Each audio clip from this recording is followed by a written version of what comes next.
సూరమ్మ తన కొడుక్కి పెళ్లి సంబంధాలు చూస్తూ ఉంటుంది. తన కొడుకు కోసం ఒక మంచి సాంప్రదాయమైన అమ్మాయిని వెతుకుతూ ఉంటుంది సూరమ్మ. ఈగో చంద్రమ్మ, గీ ఊర్లున్న పిల్లగాండ్లకు నువ్వే మంచి సంబంధాలు చూసి పెళ్లి చేసినవు.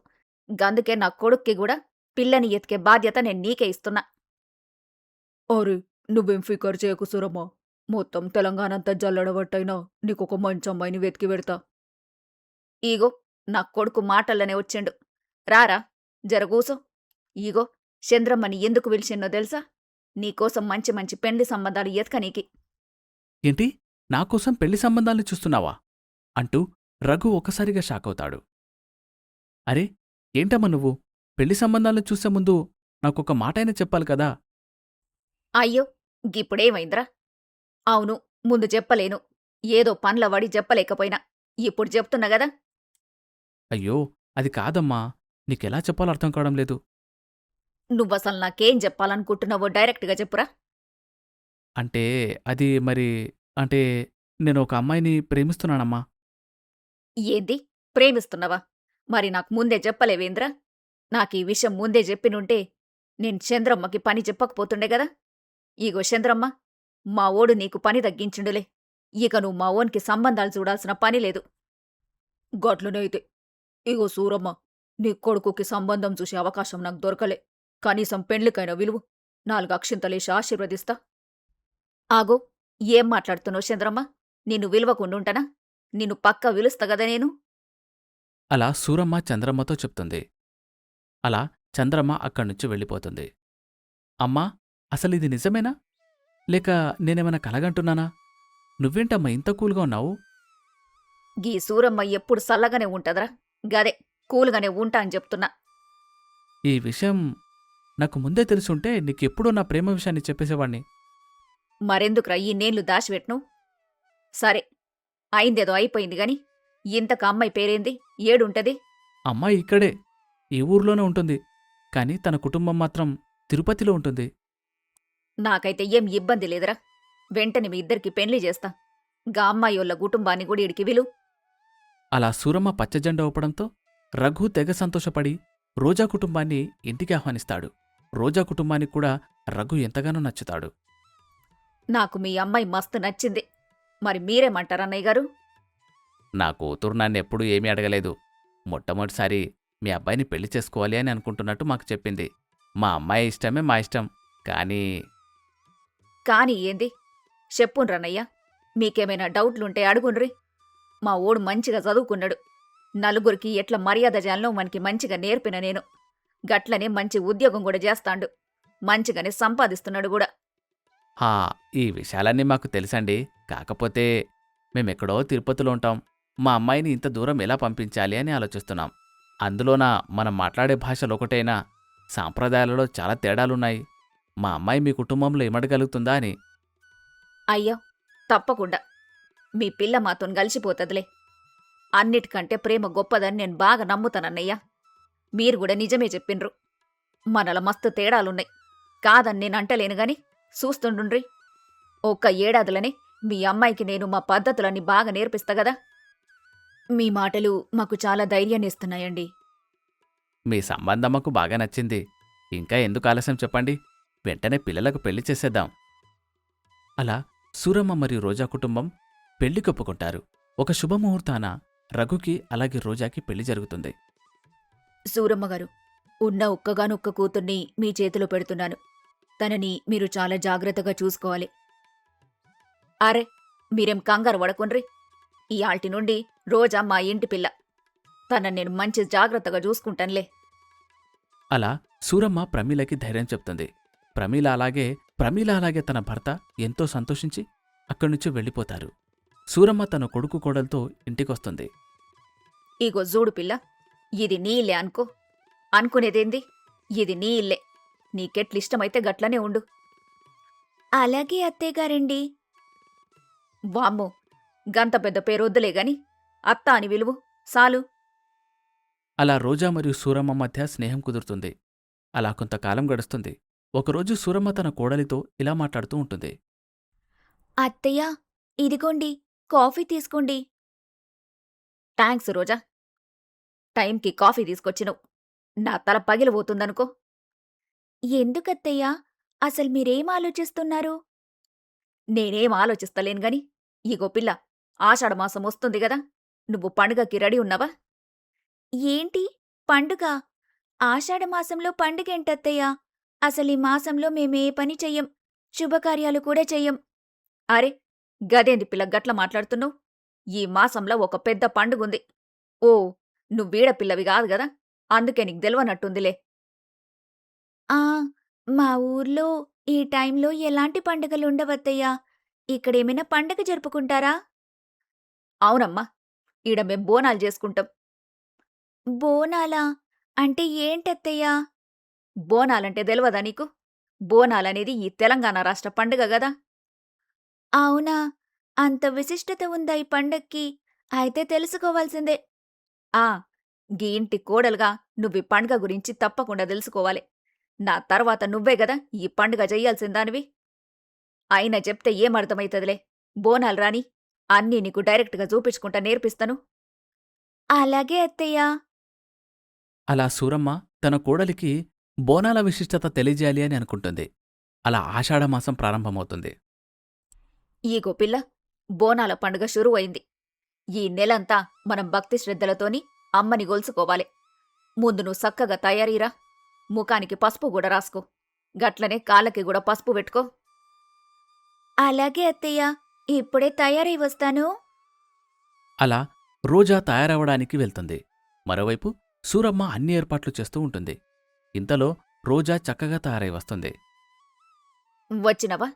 గిప్పుడు నీకీ పండుగ గురించి చెప్తా. బోనాల్ పండుగ మన తెలంగాణల ప్రత్యేక పండుగ లెక్క. మస్తు పెద్ద పండుగ లెక్క. గీ ఆషాఢ మాసంలా తెలంగాణోళ్ళందరూ ఈ ఉత్సవాన్ని మంచిగా జరుపుకుంటారు. అసలు ముందు నీకు బోనమంటే ఏందో చెబుతా ఈను. బోనమంటే భోజనమని. గీది అమ్మవారికి మనం బెట్టే ప్రసాదం లేకన్నట్టు.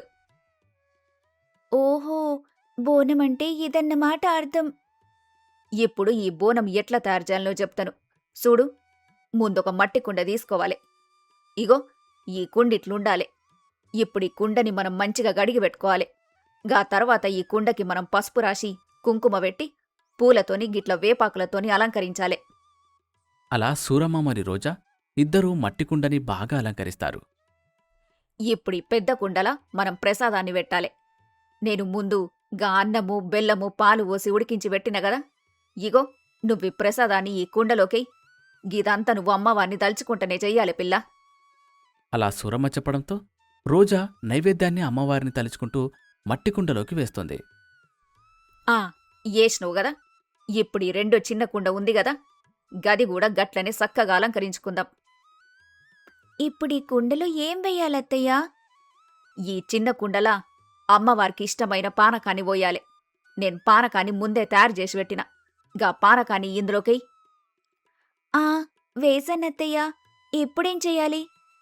ఇప్పుడీ చిన్న కుండ మీద మనం ఇంకొక ప్రమిద పెట్టుకోవాలె. ఈ ప్రమిదని వెలిగించాలె. అంటూ సూరమ్మ కుండలపై ప్రమిద పెట్టి వెలిగిస్తుంది. ఇప్పుడు గీ దీపాన్ని మనం బోనం జ్యోతి అని పిలుస్తామన్నమాట. గిప్పుడీ బోనం మొత్తాన్ని తల మీద పెట్టుకొని గా డప్పు సప్పుళ్ల మధ్య గట్లనే మోసుకుంట గుడి వరకు తీసుకొని పోవాలె.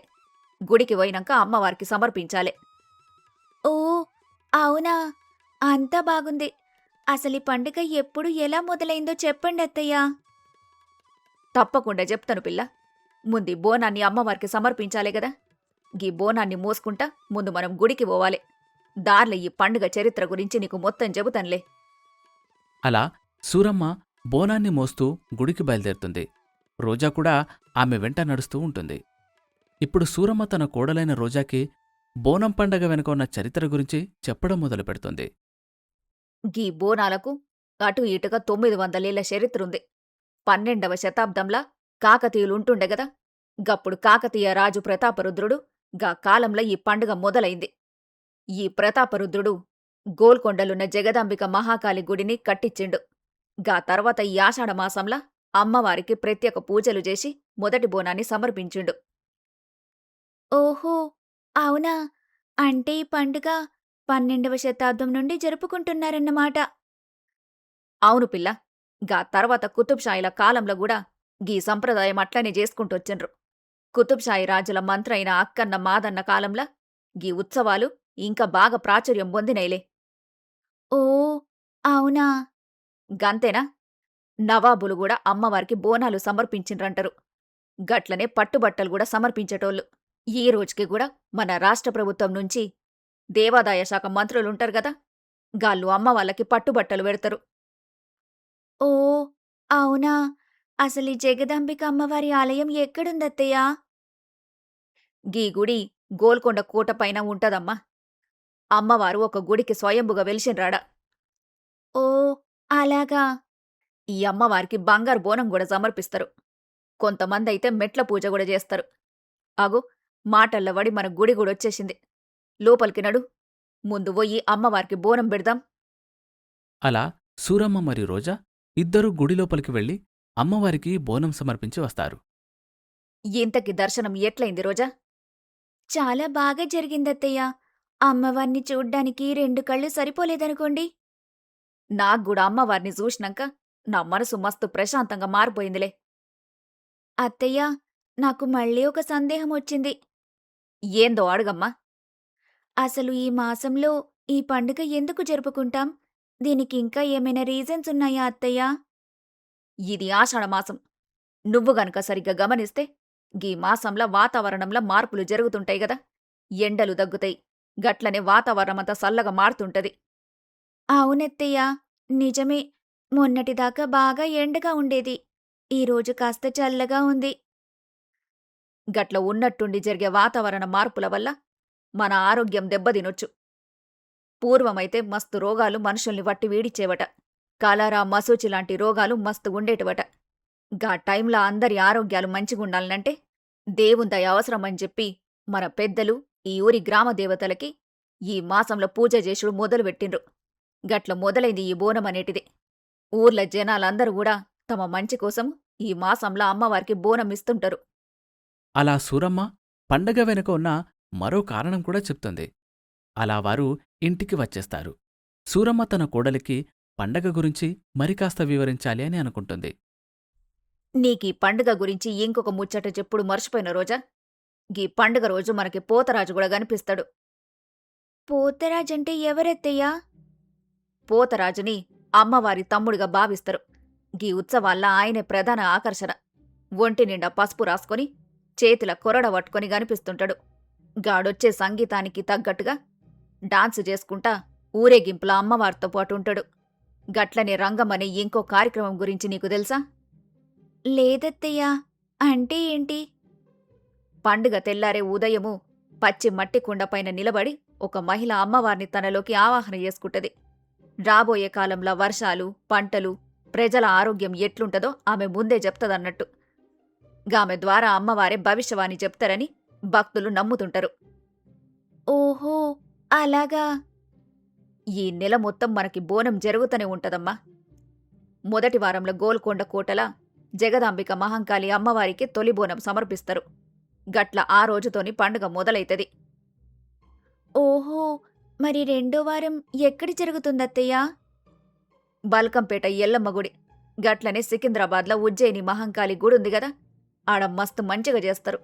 దీన్నే లష్కర్ బోనాలంటారమ్మా. ఓ, మరి ఆ తర్వాత? పాత బస్తీల లాల్ దర్వాజా సింహవాహిని మహంకాళి గుడుంటది. దాంతోపాటు వేరే చోట్లల్లా బోనాలు సమర్పణతో ఈ ఉత్సవాలు ముగుస్తాయన్నట్టు. ఈ పండుగ వెనుక ఇంత చరిత్రుందా? వింటుంటేనే ఎంత బాగుందో అత్తయ్యా. గుడిలో అమ్మవారికి బోనం సమర్పించినప్పుడు ఇంకెంత బాగా అనిపించిందో. ఆగండి, నాకేదో ఫోన్ వస్తున్నట్టుంది. అబ్బా, ఇంట్లో అస్సలు సిగ్నల్ ఉండదు. నేను బయటికి వెళ్ళి ఫోన్ మాట్లాడొస్తాను, ఆగండి అత్తయ్యా. అలా రోజా బయటకు వెళ్తుంది. నాకు తెలిసిందంతా నా కోడలికి చెప్పేసిన. అమ్మ గురించి ఎంత చెప్పుకున్నా తక్కువనే అనిపిస్తది. రోజంతా గిట్లమ్మ గురించి గట్లనే పండుగల గురించి చెబుతూనే ఉండొచ్చు. అలా సూరమ్మ సోఫాలో కూర్చొని విశ్రాంతి తీసుకుంటూ ఉంటుంది. సరిగ్గా అప్పుడే రోజా ఇంటి లోపలికి వస్తుంది. రోజా చేతిలో పసుపు కుంకుమ అలాగే తాంబూలం ఉంటుంది. ఆగో రోజా, ఏందమ్మా ఇది? ఫోన్ పట్టుకొని బయటికి పోయిను. మరి గిట్ల తాంబూలం తీసుకొచ్చినవేంది? మీకే అత్తయ్యా, తీసుకోండి అంటూ రోజా బలవంతంగా సూరమ్మ చేతిలో తాంబూలాన్ని పెడుతుంది. దాహంగా ఉంది, నీళ్లు కావాలి. సరే నువ్వు కూసో, నేను తెచ్చిస్తాను. అంటూ సూరమ్మ వంటగదిలోకి వెళ్ళి నీళ్లు తీసుకుని వస్తుంది. హాల్లో రోజా కనిపించదు. ఆగు, గీ పిల్ల ఏడ్కి పోయింది. రోజా, అమ్మా రోజా. అంటూ ఇంటి నుండి బయటకొస్తుంది. బయట రోజా ఫోన్ మాట్లాడుతూ ఉంటుంది. నీళ్ళు కావాలని అడిగినావు గదా, మళ్ళా బయటకొచ్చి ఫోన్ మాట్లాడుతున్నావా? అరే, నీళ్లు కావాలని నేను అడిగానా? ఎప్పుడత్తయ్యా? నేను అరగంట నుండి ఇక్కడే ఫోన్ మాట్లాడుతున్నాను. మీకు చెప్పే కదా బయటకొచ్చాను. ఏంది? అర్ధగంట నుంచి ఫోన్ మాట్లాడుతున్నావా? అరే, 10 నిమిషాల కింద నువ్వే గదా లోపటికొచ్చి నాకు పసుపు కుంకుమ తాంబూలం ఇచ్చినవు. కావాలంటే లోపటికిరా, నీకు చూపిస్తా. ఇగో జూడు, నువ్విచ్చిన వస్తువులు ఈడనే ఉన్నయ్. నిజం చెబుతున్నానత్తయ్యా, నేనసలు లోపలికే రాలేదు. ఈ వస్తువులు నా దగ్గరెలా ఉంటాయి? అంటే అంటే అంటే వచ్చింది గా అమ్మనేనా? అవునత్తయ్యా, అనుమానం లేదు. అమ్మే వచ్చింది. రావటంతో పాటు ఆవిడ తన చేతులతో స్వయంగా మీకి పసుపు కుంకుమ అలాగే తాంబూలాన్నిచ్చింది. మీరు నిజంగా అదృష్టవంతులత్తయ్యా. అలా రోజా సూరమ్మతో చెప్తుంది. సూరమ్మ ఎంతో సంతోషిస్తుంది. గంతా అమ్మ దయ తల్లి. చాలా చాలా ధన్యవాదాలమ్మా. నమ్మలేకపోతున్నానత్తయ్యా. భక్తితో పూజ చేస్తే అమ్మ ఇంతలా కరుణిస్తుందా? అమ్మ కరుణకి అసలు హద్దు లేదమ్మా. అయితే వచ్చే ఏడాది నేను కూడా ఇలాగే పూజ చేసి అమ్మ దయకి పాత్రురాలనవుతానత్తయ్యా. నువ్వు పూజ చేసుడే గాదు, తర్వాత తరాలకు కూడా గీ పండుగని నువ్వు అందించాలే. పండుగ ప్రాముఖ్యతేందో నువ్వందరికీ తెలియజేయాలే. అలా సూరమ్మ బోనాల పండగ అమ్మవారి కృపతో ముగిసింది.